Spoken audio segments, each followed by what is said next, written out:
ये तो मानना पड़ेगा कि आज केएल राहुल और ऋषभ पंत ने जाते जाते लॉर्ड्स के मैदान में इंग्लैंड की टीम की खाल उधेड़ कर रख दी। अपने बल्ले से ऐसा जवाब दिया है कि इस मैच में लगभग जीत भारत की ही लग रही है। और दूसरे दिन के खेल में अगर आपको भी जसप्रीत बुमराह और ओवरऑल इंडियन क्रिकेट टीम की परफॉर्मेंस बहुत अच्छी लग रही है तो आगे बढ़ने से पहले एक लाइक भी कर देना। तो भारत और इंग्लैंड की टीम के बीच में सीरीज का तीसरा टेस्ट मैच अपने आप में खास है, ऐतिहासिक भी है। लॉर्ड्स के मैदान में भारत का सबसे यंगेस्ट टेस्ट कप्तान अपनी टीम को लेकर उतरा है एक ऐसा किला फतेह करने के लिए जिसकी एक एक सीट एक एक साल पहले सोल्ड आउट हो जाती है।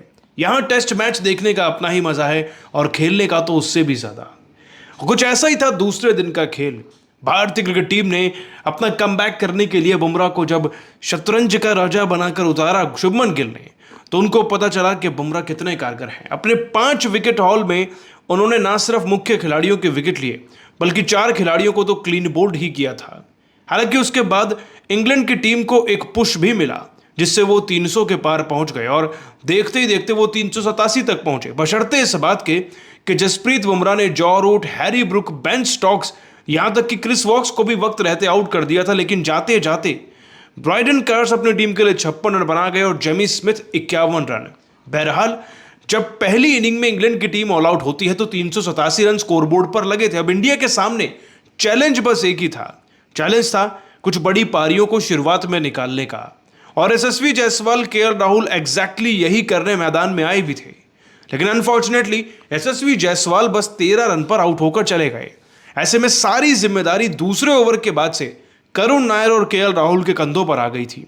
अब एक खिलाड़ी को हिटिंग पोजीशन लेनी थी तो दूसरे को डिफेंसिव, जहां पर करुण नायर ने अपनी टीम के लिए 62 गेंदों में 4 चौके लगाकर बड़ी तेजी से 40 रन बना लिए थे और ऐसा लग रहा था कि यह पार्टनरशिप पूरे दिन चलेगी अब। लेकिन अनफॉर्चुनेटली एक ऐसा कैच करुण नायर का पकड़ा गया जो बहुत ज्यादा कंट्रोवर्शियल भी बना और अल्टीमेटली उन्हें अपना विकेट गंवाकर जाना पड़ा 40 रन पर। और उससे भी बड़ा झटका तो भारत को यह लगा जब केएल राहुल के साथ चंद गेंदें अभी शुभमन गिल ने खेली थी, या यूं कहिए कि वो 40 गेंदें ही खेल पाए थे अब तक और 16 रन पर पहुंचे थे, क्योंकि वो भी दिन के इस अंतराल के पीरियड को बस निकालना चाहते थे किसी तरीके से, क्योंकि यहीं पर सबसे ज्यादा सबसे बड़े विकेट गिरते हैं। तो दोस्तों लेकिन शुभमन गिल नाकाम रहे इस बार, 16 रन पर वो आउट हो गए। ऐसे में प्रेशर केएल राहुल पर और बढ़ गया।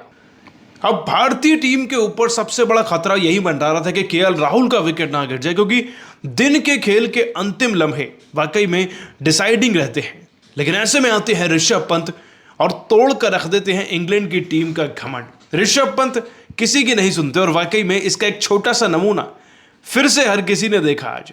ऋषभ पंत ने आते ही सारा बोझ सबसे पहले तो केएल राहुल के कंधे से उतारा। वो कैसे? वो वैसे ही स्पिनर्स को कुछ नहीं समझते और उन्होंने टारगेट किया बशीर को।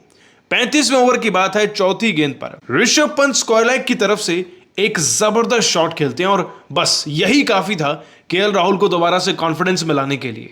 शुभमन गिल का विकेट गिरा या नहीं ये पंत को नहीं पता था, उन्हें बाउंड्रीज लगानी थी और जैसे कि मैंने कहा वो स्पिनर को तो स्पिनर मानते ही नहीं है।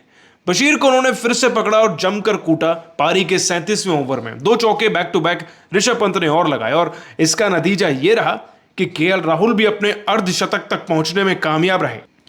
इससे पहले कि दिन का खेल खत्म होता अब केएल राहुल भी ऋषभ पंत के रंग में रंग चुके थे। कॉन्फिडेंस उनका पीक पे चला गया एंड अल्टीमेटली एक चौका जड़कर 39वें ओवर की पहली गेंद पर सिंगल रन लेकर उन्होंने अपना अर्धशतक लगाया और यह अर्धशतक बहुत ज्यादा क्रूशियल लम्हों में आया।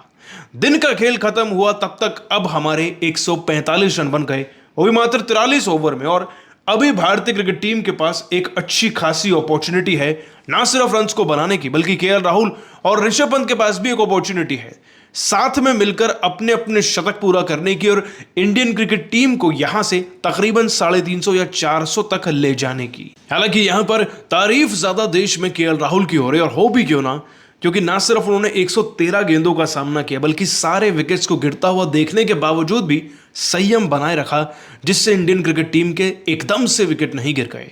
केएल राहुल और पंत ने तो अपना जवाब दे दिया है, लेकिन आप सभी इन दोनों की पारी को 10 में से कितने नंबर देंगे उसका जवाब नीचे कमेंट्स में भी दे दीजिएगा।